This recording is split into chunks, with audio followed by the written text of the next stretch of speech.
말씀은 요한복음 6장 13절 말씀입니다. 신약성경 152쪽 요한복음 6장 13절 말씀입니다.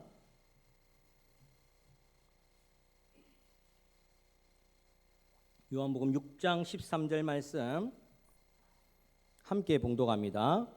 이에 거두니 보리떡 5개로 먹고 남은 조각이 12바구니에 찼더라. 아멘.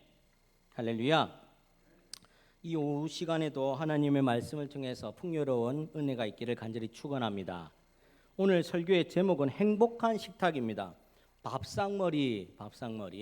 밥 먹는 일에 굉장히 즐거운 일이 참 많아요. 여러 가지 행사가 있어서 밥 먹는 일이 있을 수가 있고, 또 가장 대표적인 것은 명절이 되어서 가족 간에 밥 먹는 일이 안 있겠습니까? 그렇지 않고 삼삼오오 짝지어서 마음 맞는 사람끼리 이날이다 저날이다 해서 밥 먹는 경우가 있고, 또 어떨 때는 좋아서 밥 먹을 때도 있지만 또 슬픈 일이 있어서 슬픔을 위로하면서 밥 먹는 일도 있습니다. 아무튼 이 식탁의 교제는 하나님께서 성도들에게 주신 하나의 선물과도 같은 시간들입니다. 그래서 오늘 제목을 행복한 식탁, 이스라엘 백성들의 음식 철학을 한번 살펴보면서 우리에게도 행복한 식탁이 어떤 것인지에 대해서 한번 나눠보고자 합니다. 이스라엘 백성들이 가지는 음식 철학이 있어요. 몇 가지 철학인데 먼저 말씀드리면, 첫 번째로 음식은 하나님이 주시는 은혜라고 생각합니다. 그래서 이스라엘 백성들은 밥 먹는 것을 꼭 행사 치르듯이 합니다. 밥 먹는 거 그냥 한 끼 먹고 때운다가 아니라 이 정성 들여 한 끼를 먹는다는 거죠. 하나님이 주시는 은혜의 시간이다. 왜 그러냐면 농부가 밭을 갈고 씨를 뿌리지만 자라게 하시는 분은 하나님이시다는 거죠. 자, 주렁주렁 열매가 열리게 되고 들의 곡식들이 풍성하게 자랄 수 있게 하시는 분이 누구냐? 하나님이시라는 겁니다. 사람이 그것을 수확해서 가공해서 팔고 먹고는 할 수 있지만 실제로 자라나게 하시는 분이 하나님입니다. 이른 비와 늦은 비를 통하여 양식을 거둘 수 있게 하시는 분이 하나님이시다. 만나와 메추라기를 주셨던 주님께서 자연 만물을 이용해서 곡식이 자라나게 하고 열매가 맺어지게 할 수 있는 것, 하나님이라는 거예요. 아무리 사람이 노력을 해도 안 되는 게 있지 않습니까? 자연 만물의 움직임을 사람이 노력한다고 바꿀 수 있는 게 아니라는 겁니다. 아무리 기술력이 뛰어나다 해도 눈을 갖다가 퍼부을 수 없고 비를 부을 수 없고 바람을 불게 할 수 없고 해가 떴다 졌다 할 수가 없다는 겁니다. 아무리 비닐하우스에 멋지게 스마트 농법을 짓는다 해도 그 안에 병충해 안 들게 하고 그 곡식이 잘 자라게 하는 분도 하나님이시라는 겁니다.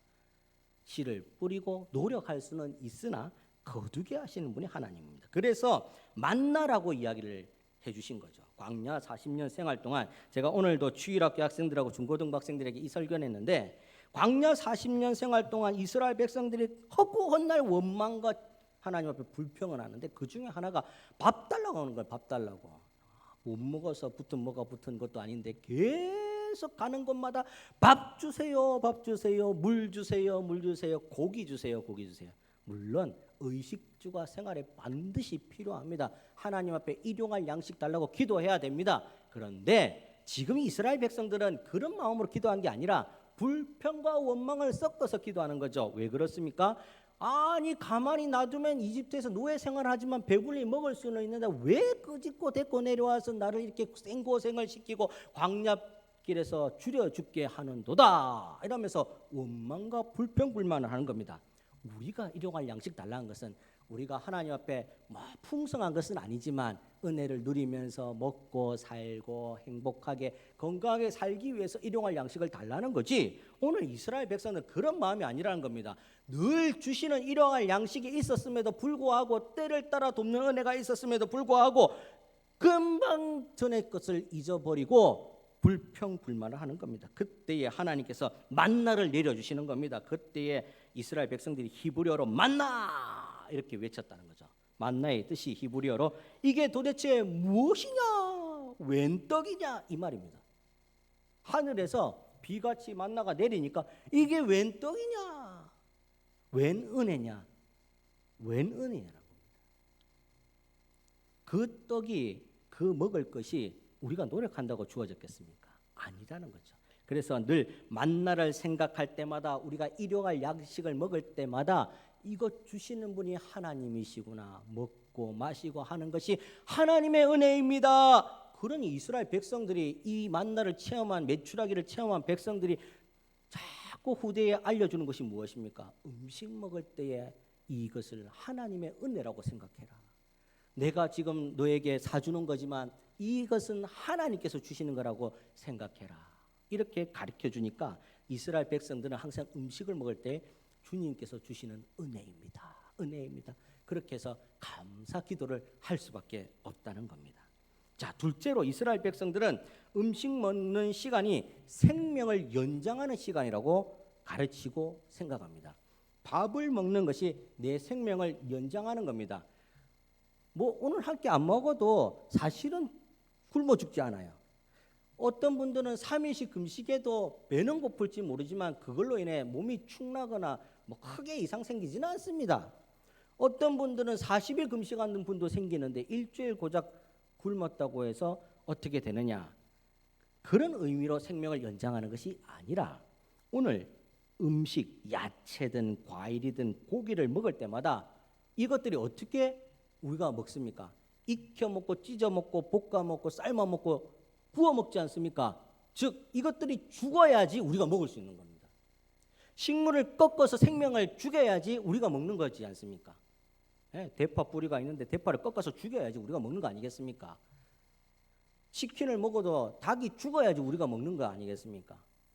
그런 것처럼 뭔가가 희생되어서 내가 산다는 겁니다. 이게 바로 구약의 제사와 일맥상통한 부분이 있습니다. 어린 양의 피로 죽임을 당한 예수 그리스도가 있어야지 우리가 산다는 거죠. 마찬가지로 우리가 먹는 음식은 그 희생으로 말미암아 내가 산다라는 겁니다. 그러니 음식을 먹을 때마다 내 생명이 이어져 가는 것에 소중한 감사 기도를 올릴 수 있어야 된다는 겁니다. 음식을 먹을 때마다 하나님께서 나를 보존해 주셔서 고맙습니다. 살려주셔서 고맙습니다. 이것들을 희생시키고 나를 대신 살려주셔서 고맙습니다. 생명 연장의 시간으로 음식을 먹는다는 겁니다. 그래서 이스라엘 백성들은 항상 이 음식 먹을 때 손을 깨끗하게 씻는데 어디까지 씻냐면 여기까지 걷어서 씻습니다. 여기까지. 우리는 손 여기만 대충 보면 안 씻을 때도 참 많아요. 우리 식당에 가면 물수건 주지 않아요. 그러니까 여러분 그냥 때가 많습니다. 이스라엘 백성들은 밥 먹을 때 그러면 큰일 납니다. 손을 걷어서 여기까지 다 깨끗하게 씻습니다. 수술하는 것도 아닌데 수술방에 들어가는 것처럼 깨끗하게 씻습니다. 정결의식을 한다는 겁니다. 무슨 말인가? 음식은 나의 생명이 연장되는 순간이니까 나 또한 정결하게 받아들여야 된다. 아이고 이거 뭐 밥 먹기가 안 힘듭니까? 이 정도 되면 너무 힘들어서 이거 이스라엘 백성들과는 상종하지 말아야지 밥을 먹기 너무 힘들 것 같아요. 그만큼 밥 먹는 것이 식탁의 교제가 중요하다고 이야기를 하는 겁니다. 이 식탁 머리에서 밥상 머리에서 신앙 교육을 하고 말씀의 교육을 하고 가정 교육이 이루어지기 때문에 그렇다는 겁니다. 아버지가 이 자녀들과 가족들을 둘러 앉혀놓고 밥을 먹을 때 기도, 감사 기도하면서 이걸 가르쳐 주는 거예요. 오늘 내가 손을 씻는 이유가 무엇인가? 오늘 밥을 먹는 이유가 무엇인가? 하나님께서 주신 곡식에 대해서 감사하는 은혜로 먹는 거야. 그리고 이걸 먹을 때에는 이것들이 죽어서 내 생명이 연장되는 거야. 그러니 음식에 부끄럽지 않도록 살아가야 돼. 가르쳐 주면서 신앙교육, 밥상머리 교육을 하면서 가르쳐 줍니다. 저는 어렸을 때 밥상머리 교육을 왼손으로 먹다가 한 대 맞은 걸로 한번 시작을 했는데 옛날에 왼손으로 먹으면 짝배기로 먹는다고 엄청 혼났습니다. 요즘에는 왼손으로 먹으면 똑똑하다고 합니다. 안 그렇습니까? 왼손도 사용하고 양손 사용하는 사람이 대부분 똑똑하고 운동도 잘해요. 손흥민과 같은 사람이 그런 사람 아니겠습니까? 왼발 오른발 다 잘 차니까 어디도 왼쪽 갖다 놔도 잘 차고 오른쪽 갖다 놔도 잘 차니까 유능한 선수라고 하지 않습니까? 옛날에는 짝배로 먹으면 이 숟가락하고 머리를 맞았어요. 손도 맞고 머리도 맞고 안 고쳐지니까. 그래는 나중에 어떻게 되는 줄 압니까? 오른손으로는 숟가락 들고 왼손으로는 반찬 들고 이렇게 하다가도 혼나고 그랬습니다. 그런데 이 밥상머리 교육을 왜 하는 겁니까? 예의 범죄를 가리키려고 아버지가 그 당시 때는 그게 중요하니까 어른들 앞에서 실수하지 말라고 기침도 하면 안 되고 트름도 하면 안 되고 굉장히 혼이 났습니다. 그런 걸 가르치는 이유가 뭡니까? 에티켓을 가르치는 거 아닙니까? 신앙교육 하듯이 가정교육을 시키는데 이스라엘 백성들이 아버지가 자녀들과 함께 가족을 모아놓고 이 교육을 시켰다는 겁니다. 어머니가 이 교육을 시켰다는 건 내가 밥을 지어주지만 이 밥은 하나님께서 주신 것이야. 이 밥을 먹으면서 하나님께 감사 찬송 올려야 돼. 그러니 이스라엘 백성들이 똑똑한 겁니다. 그 교육을 받고 자랐으니 밥 먹을 때마다 이 지루한 교육을 계속 받고 자랐으니 한 손에는 성경 코란을 들고 다닌다는 거 아니겠습니까? 그러니 이 사람들이 세계를 제패하는 사람들이 안 됐습니까? 세계 부자들 대부분의 1%가 이스라엘 백성들입니다. 세계에서 가장 똑똑한 민족이 이스라엘 백성이라 합니다. 우리나라도 젓가락 사용하는 그 민족으로 아주 유능한 민족 중에 들어가지만 이스라엘 백성들이 고작 200~300만 명 되는 그 사람들이 세계를 제패하고 살아가고 있다는 겁니다. 이 교육을 받고 자랐다는 겁니다. 그러면 오늘 성도인 우리에게 이스라엘 백성들의 이런 음식 철학과 같이 하나님은 예수님을 통해 우리에게 무엇라고 가르치고 있는가? 요한복음 6장에 보면 나는 생명의 떡이다, 영생하는 양식이다, 하늘에서 내려온 살아있는 떡이다, 내 살은 참된 양식이요 내 피는 참된 음료다라고 가르쳐 줍니다. 무슨 말인가? 예수님이 진정한 양식이다라는 겁니다. 예수님이 행복한 식탁의 대장이시고 주제시라는 겁니다. 오늘 우리가 먹는 행복한 식당은 이스라엘처럼 뭘 거창하게 손을 씻고 거창하게 신앙교육을 하고 가정교육을 해서 되는 것이 아니라 오늘 우리 성도의 행복한 식당은 예수님이 계시면 그냥 행복한 식당이라고 합니다. 예수님이 계시면 좀 지저분해도 행복한 식당이고 찬이 없어도 행복한 식당이고 함께 있으면서 밥 한 숟갈 떠는 그 자리가 예수님 계시면 행복한 식탁이라는 겁니다. 김치 하나 올려놓고 물에 말아 먹어도 주님과 함께하며 기도하는 그 행복한 식탁이 될 수 있다라는 말씀입니다. 예수님께서 진정한 양식이다. 육신의 음식을 먹어야 살듯이 우리 영혼도 예수님이 있어야 살 수가 있습니다.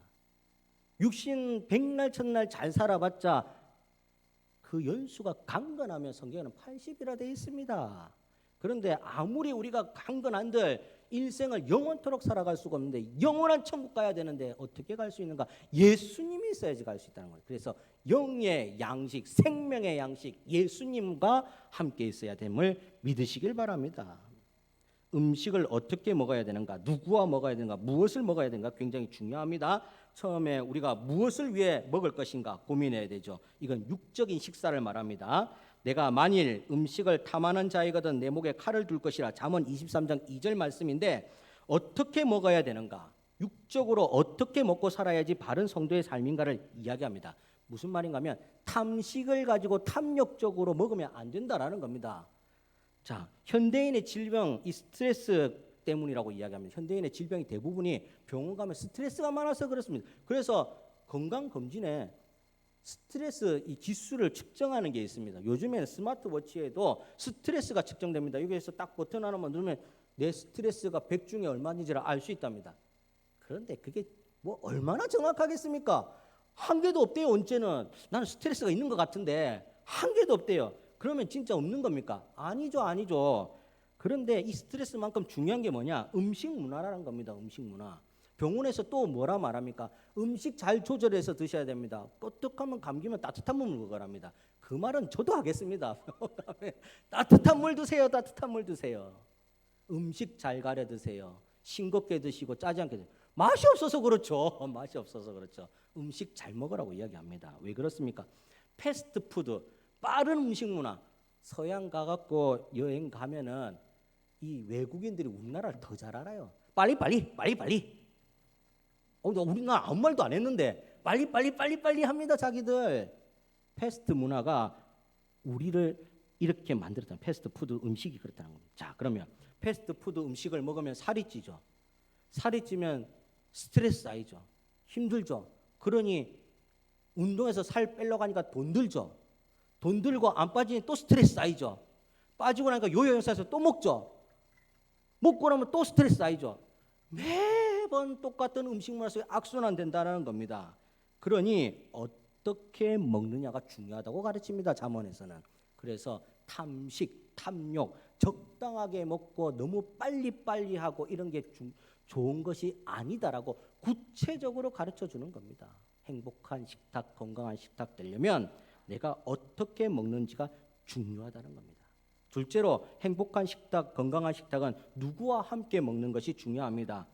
잠언 23장 1절에 보면 내가 관원과 함께 앉아 음식을 먹게 되거든 삼가 내 앞에 있는 자가 누구인지 생각하며 이렇게 이야기합니다. 즉 밥상을 이렇게 대하고 있는데 식탁 자리에 관원이 앉아 있어요. 관원이라면 높은 사람 앉아 있다는 겁니다. 여러분들 집에서 편하게 잠옷 입고 밥을 먹든 뭐라든 누가 뭐라 하겠습니까? 그런데 예를 들어서 앞에 국무총리가 앉아 있고 국방부 장관이 앉아 있고 제가 예전에 조창기도회를 청와대에 간 적이 있는데 뭐 이거 군대에서 있는 계급은 계급도 아닙니다.